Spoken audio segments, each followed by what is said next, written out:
Hello students, this is CA Yashoda Sharma from My Future Academy, coming to the second part of chapter number 1, that is economics. जो previous video में हमने देखा था, हमने economy के बारे में पढ़ा था. इकोनॉमी एंड इकोनॉमिक्स दोनों टर्म अलग अलग है. इकोनॉमी हमें पूरे एक सिस्टम के बारे में बताता है कि एक पूरा सिस्टम है, वहाँ पर किस तरीके से लोग काम करेंगे और किस तरीके से अपनी अर्न करेंगे. Economics is a subject. Economics हमें ये समझाता है कि किस तरीके से जो सोसाइटी है वो अपने रिसोर्सेज, अपने लिमिटेड रिसोर्सेज को यूज़ करेगी for the production and distribution.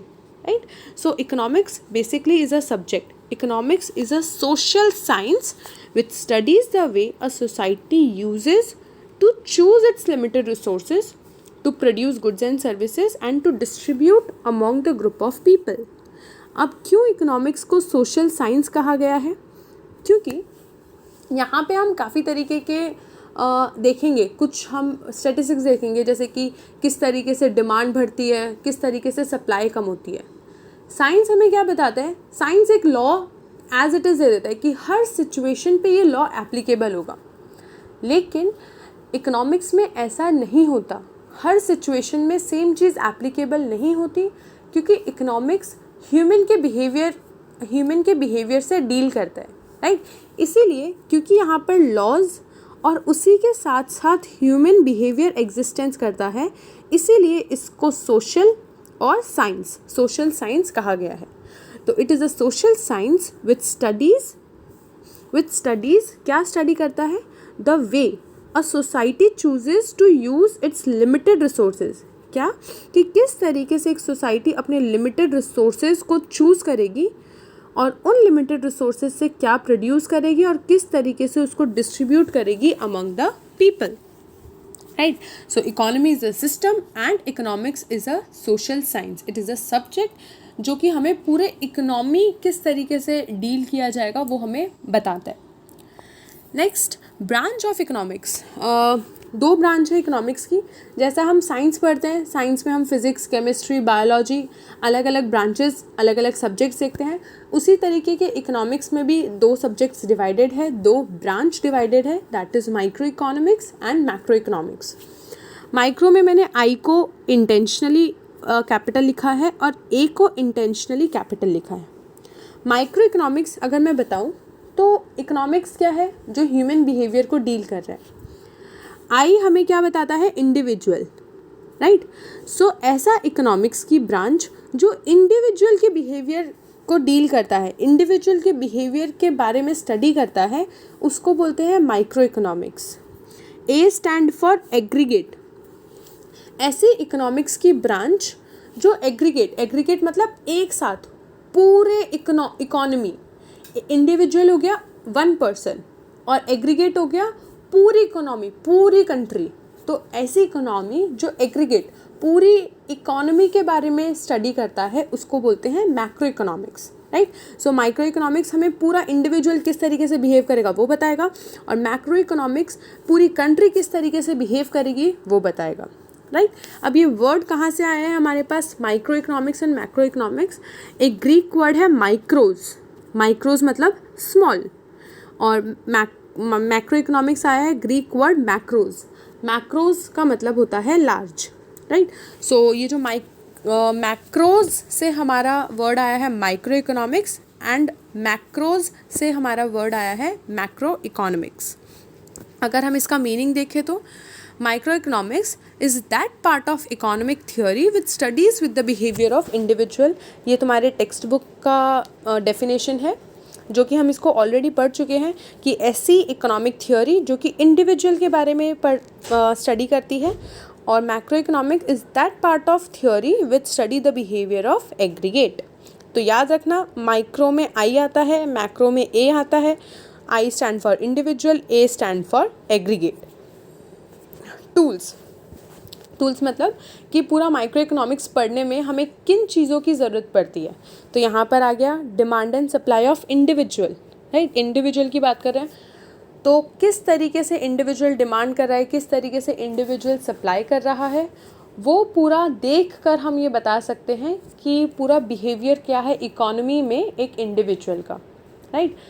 Economy में क्यों हम बार बार डिमांड एंड सप्लाई की बात करेंगे, क्योंकि यहाँ पर सबसे बड़ी प्रॉब्लम है इकोनॉमी में scarcity.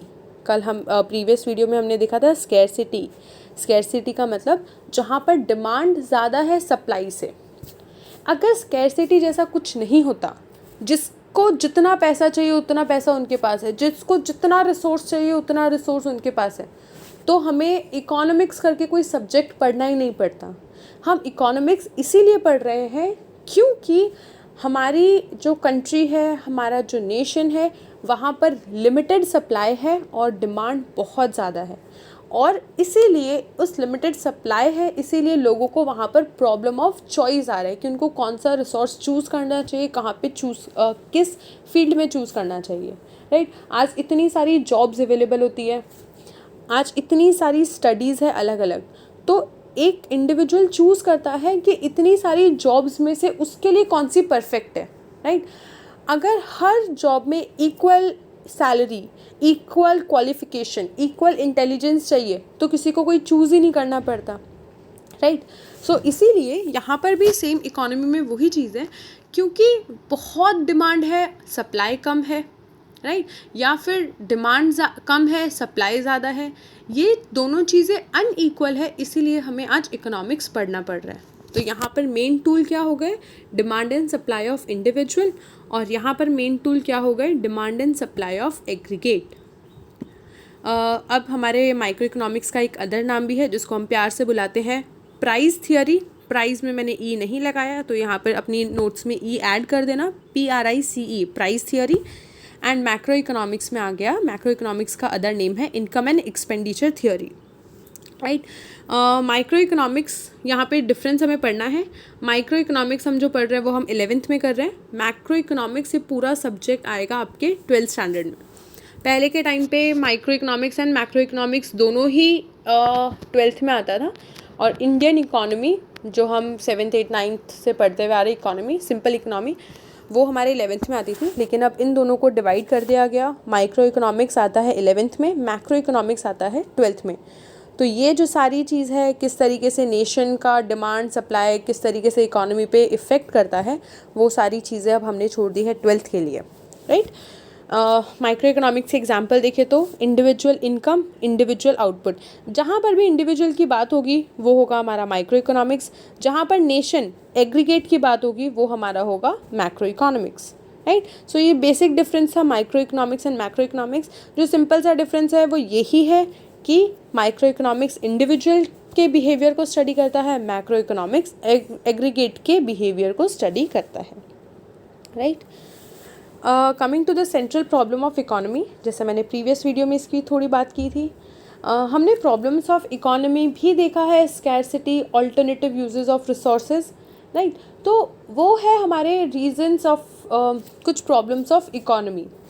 Central problem of economy मतलब ये कुछ ऐसी प्रॉब्लम्स है जो हर इकोनॉमी में एग्जिस्ट करेगी, अब चाहे वो डेवलप्ड कंट्री हो, डेवलपिंग कंट्री हो या अंडर डेवलप्ड कंट्री हो, ये प्रॉब्लम सेंट्रल है।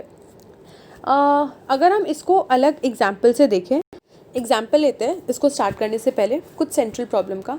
सपोज़ कोई एक इंडिविजुअल है और वो जॉब करना चाहता है, तो हर एक इंडिविजुअल के लिए जॉब्स के रिलेटेड सेंट्रल प्रॉब्लम क्या होगी, कौन सी जॉब चूज़ करें, राइट, उस जॉब की क्या सैलरी होगी, राइट, और कौन सी सिटी में है वो। तो ये कुछ हो गई सेंट्रल प्रॉब्लम, जो कि हर कोई इंडिविजुअल अगर जॉब देख रहा है तो उनके लिए ये प्रॉब्लम होगी कि कौन से कंपनी में जाएं, क्या वहाँ पे पैकेज रहेगा।